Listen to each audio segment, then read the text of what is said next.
जय हिंद साथियों, स्वागत है आप सभी का क्लास 12 फिजिक्स की एक और इम्पोर्टेंट वीडियो में। तो जैसा कि हमने आप लोग को बोला था जब इसका हम फर्स्ट पार्ट बना रहे थे, आज की वीडियो है ये भैया पार्ट 2 है। आप लोग देख रहे होगे यहाँ पर किसका पार्ट 2 है, संपूर्ण किताब के महत्वपूर्ण सूत्र का। यानी कि इस पर जो पार्ट 1 है वो ऑलरेडी बन चुका है। आप लोग का जो फिजिक्स फर्स्ट है उसके हमने सारे इंपॉर्टेंट सूत्र यानी फॉर्मूले आप लोग को ऑलरेडी कवर करा दिया है। जिन लोगों ने नहीं देखा है आप लोग उसको लिंक आपको नीचे डिस्क्रिप्शन बॉक्स में दे रहे हैं, आप लोग जाके देख लीजिएगा, ठीक है। तो ये जो फॉर्मूले होने वाले हैं ये चैप्टर 9 से चैप्टर 13 तक होने वाले हैं, यानी कि चैप्टर 1 से लेके चैप्टर 8 तक हम आप लोग को इससे पहले वीडियो में बता चुके हैं।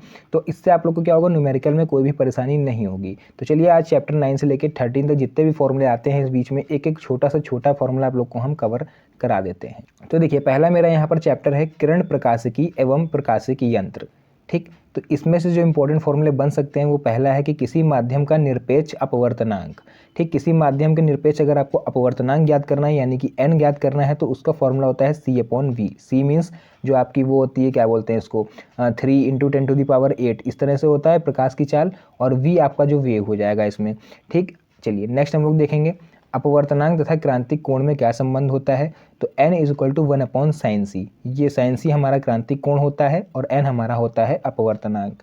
नेक्स्ट हमारा हो जाएगा फॉर्मूला नंबर 3 है गोलीय पृष्ठ पर अपवर्तन का सूत्र। तो गोलीय पृष्ठ पर अपवर्तन का सूत्र क्या होगा, n2/v माइनस n1/u और = n2 - n1/r।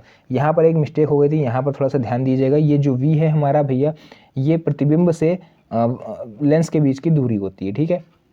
उसी तरह से यहाँ पर जो v है हमारा ये प्रतिबिंब से लेंस के बीच की दूरी, u है ये वस्तु से वस्तु से लेंस के बीच की दूरी, और यहाँ पर r हमारी होती है वक्रता त्रिज्या, n2 - n1 ये तो अपवर्तनांक है। क्लियर हो गया बच्चों। फोर्थ देखिए इसी का फॉर्मूला हमारा बनता है गोलीय पृष्ठ पर बाह्य माध्यम के सापेक्ष अपवर्तनांक अगर हमको ज्ञात करना है तो इसका जो इंपॉर्टेंट फॉर्मूला होगा वो हो जाएगा n/v - 1/u = n - 1/r।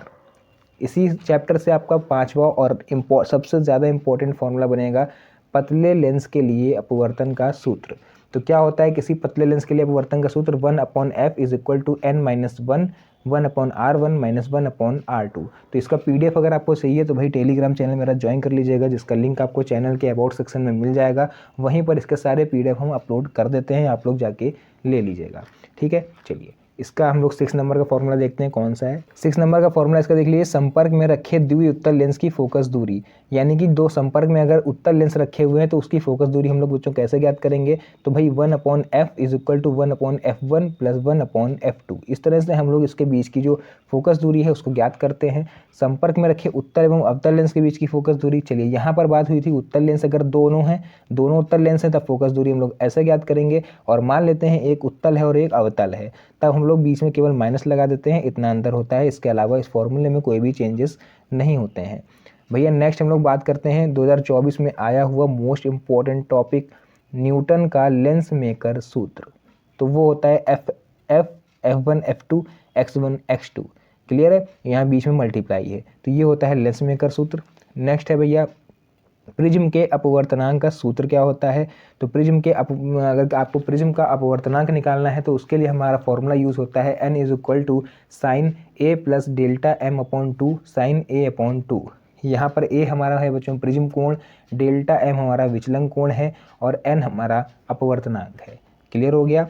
10वें नंबर का फॉर्मूले की बात करें अगर तो पतले प्रिज्म के लिए विचलन हमारा क्या होगा, तो Δm यानी विचलन कोण = n - 1 × a मीन्स प्रिज्म कोण।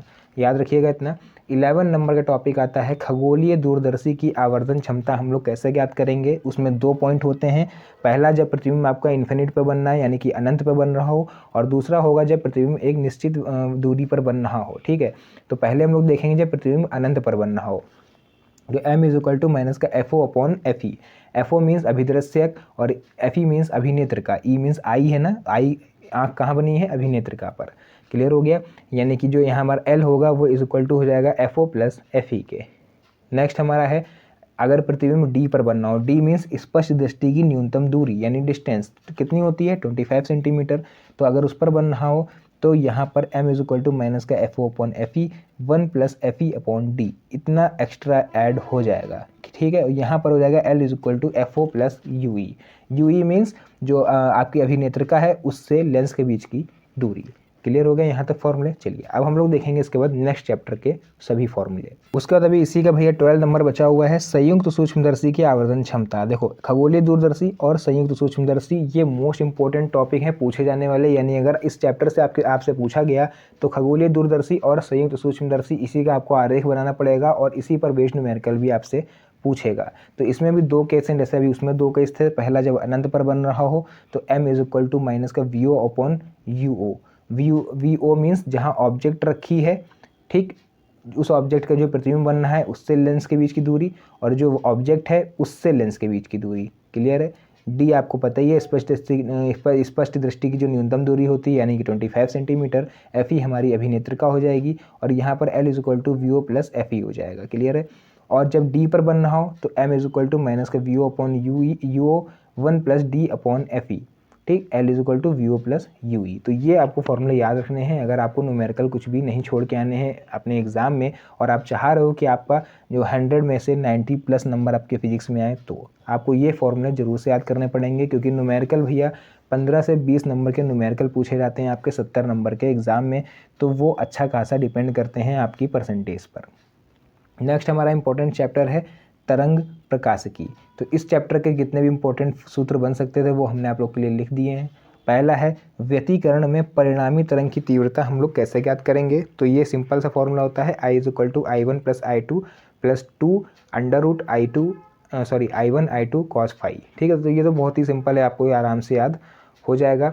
नेक्स्ट है कलांतर तथा, ठीक, कलांतर तथा पथांतर में संबंध, है ना। कलांतर तथा पथांतर में क्या संबंध है, तो भैया देख लो, कलांतर हमारा यहाँ पर क्या है डेल्टा फाई और पथांतर क्या है डेल्टा एक्स। ठीक, delta phi is equal to 2 pi upon lambda delta X. Next है हमारा संपोषी व्यतिकरण के लिए पथांतर क्या होगा, del X is equal to M lambda. ठीक, उसके बाद विनाशी व्यतिकरण के लिए पथांतर, जैसे कि पता होगा आपको व्यतिकरण हमारा 2 टाइप्स का होता है, संपोषी और विनाशी। तो संपोषी के लिए फॉर्मूला है और विनाशी के लिए है del X is equal to 2m-1 into pi. उसके बाद 5 नंबर का आ जाएगा भैया फ्रिंज की चौड़ाई के लिए सूत्र। तो फ्रिंज चौड़ाई यानी कि आपको omega is equal to del lambda upon D. तो ये हो गया हमारा फ्रिंज की चौड़ाई के लिए इंपॉर्टेंट फॉर्मूला। नेक्स्ट है उसके बाद संपोषी तथा विनाशी व्यतिकरण वाले बिंदु पर तीव्रताओं का अनुपात, यानी ऐसा कोई पॉइंट जहां पर संपोषी और विनाशी व्यतिकरण दोनों आके मिल रहे हो, यानी उनका संधि हो रही हो, तो वो होता है I max upon I minimum. ठीक, maximum minimum is equal to A1 plus A2 का स्क्वायर, A1 माइनस A2 का स्क्वायर। ए यहाँ पर क्या है, ये है आयाम। क्लियर हो गया। चलिए नेक्स्ट हमारा है फ्रिंज की कोणीय चौड़ाई। अभी हम लोगों ने केवल चौड़ाई पढ़ी, यहाँ पढ़ेंगे फ्रिंज की कोणीय चौड़ाई। तो वो होती है theta is equal to lambda upon D, है ना। नेक्स्ट केंद्रीय उच्चिष्ट की कोणीय चौड़ाई कितनी होती है, 2 theta is equal to 2 lambda upon E. उसके बाद नेक्स्ट हम लोग देखेंगे अगला चैप्टर हमारा विकिरण तथा द्रव्य की दैत्य प्रकृति। यहाँ पर कार्य फलन का फॉर्मूला है, ये मोस्ट इंपॉर्टेंट है, सबसे ज़्यादा सवाल इस पर पूछे जाते हैं।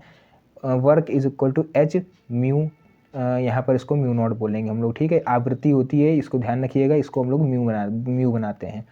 नेक्स्ट है हमारा इलेक्ट्रॉन की अधिकतम गतिज ऊर्जा। तो E K means kinetic energy is equal to E V naught. Next है आइंस्टीन का प्रकाश वैद्युत समीकरण, half mv² maximum is equal to H mu minus mu naught. Next है फोटोन की ऊर्जा का फॉर्मूला हम लोग कैसे निकालेंगे, तो lambda is equal to C upon V होता है हमारा, और इसके बाद होता है E is equal to H mu, है ना, E is equal to H mu. तो यहाँ से भैया हम अगर सी की जगह पर क्या कर दें, इन दोनों को इंटरचेंज करा दें, है ना। मतलब देखो ई इज इक्वल टू क्या होता है, एच म्यू होता है, यहाँ पर हमको म्यू मिल रहा है केवल, तो अगर हम यहाँ से म्यू की वैल्यू निकालेंगे तो वो क्या आएगी, ई अपॉन एच आएगी, है ना। तो यहाँ पर हम लोग क्या करेंगे, इसको आप लोग म्यू को इधर ले आओ और इसको इधर, चलिए हम एक आपको करके दिखा देते हैं, आपको ज़्यादा अच्छे से समझ में आएगा। देखो लैम्डा इज इक्वल टू हमको दिया हुआ है सी अपॉन वी दिया हुआ है, और हमको ई इज इक्वल टू दिया हुआ है एच म्यू, है ना, यही तो दिया हुआ है। देखिए यहाँ पर E is equal to H mu. तो यहाँ पर हम लोग अब क्या करेंगे, यहाँ पर भैया हमको बनाना है ई के फॉर्म में फॉर्मूला। तो ई के फॉर्म में अगर हम लोग फॉर्मूला बनाएंगे तो यहाँ पर पहले ये जो म्यू है इसको इधर भेज दो, तो आ जाएगा सी अपॉन लैम्डा, ये बनेगी हमारी म्यू की वैल्यू। इस म्यू की वैल्यू को उठा के लाके इसमें रख दो, तो वो रखोगे तो हो जाएगा H इंटू सी अपॉन लेमडा, है ना, E इज इक्वल टू, तो भैया वही तो लिखा हुआ है, E is equal to H C upon lambda. समझ में आ गया। चलिए अब देखेंगे हम लोग अपना नेक्स्ट क्वेश्चन। नेक्स्ट उसके बाद है फोटोन का संवेग ज्ञात करने का, तो P is equal to H upon lambda या फिर P is equal to H mu C. ठीक है, ये हमारी भैया आवृत्ति है, ध्यान रखना। फोटोन का गतिज द्रव्यमान क्या होगा, यानी कि mass, m is equal to H mu upon C square या फिर m is equal to H upon C lambda. Clear है। नेक्स्ट हमारा है दी ब्रोगली तरंग दैर्घ्य। तरंग दैर्घ्य means lambda is equal to H upon P या फिर lambda is equal to H upon M V. H क्या है, प्लांक नियतांक है। ठीक है, हमने आप लोग के लिए सब देखिए एक चीज़ लिख रखी है ताकि आपको इधर उधर भटकना ना पड़े।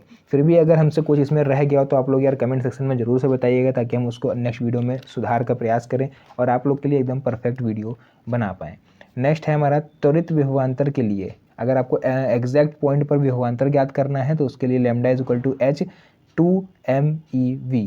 ठीक, या फिर आप लोग इसके अलावा लगा सकते हो लेमडा इज इक्वल टू, कहीं कहीं पर होता है कि m और h नहीं दिए होते हैं तो वहाँ पर आप लोग क्या करोगे 12.27 वैल्यू रख दोगे और √v जो दिया होगा आप लोग वहाँ पर रख दोगे, v मीन्स विभवांतर। क्लियर हो गया। तो इस तरह से चैप्टर 9 से लेके चैप्टर 13 तक हमारे जितने भी इंपॉर्टेंट सूत्र आते थे इसके बीच में हमने आप लोग को कवर करा दिए। अब हमारा केमिस्ट्री का फिजिक्स का first part and second part पूरी तरह से जितने भी न्यूमेरिकल थे सब खत्म हो चुका है। आप लोग बोलोगे तो एक बार हम कंबाइंड वीडियो बना देंगे जिसमें आप लोग को फर्स्ट एंड सेकंड दोनों पार्ट एक ही में मिल जाएंगे, इसमें आपको भटकना नहीं पड़ेगा और आप लोग भी आसानी से नोट कर पाओगे। तो अगर आपको फर्स्ट पार्ट चाहिए तो इसका कमेंट सेक्शन में आपको मिल जाएगा या फिर डिस्क्रिप्शन में लिंक मिल जाएगा, आप लोग जाके देख लीजिएगा। तो आज की इस प्यारी सी वीडियो को यहीं पर एंड करते हैं, मिलते हैं नेक्स्ट वीडियो में एक और अच्छी इंटरेस्टिंग मज़ेदार वीडियो के साथ। तब तक के लिए धन्यवाद। जय हिंद।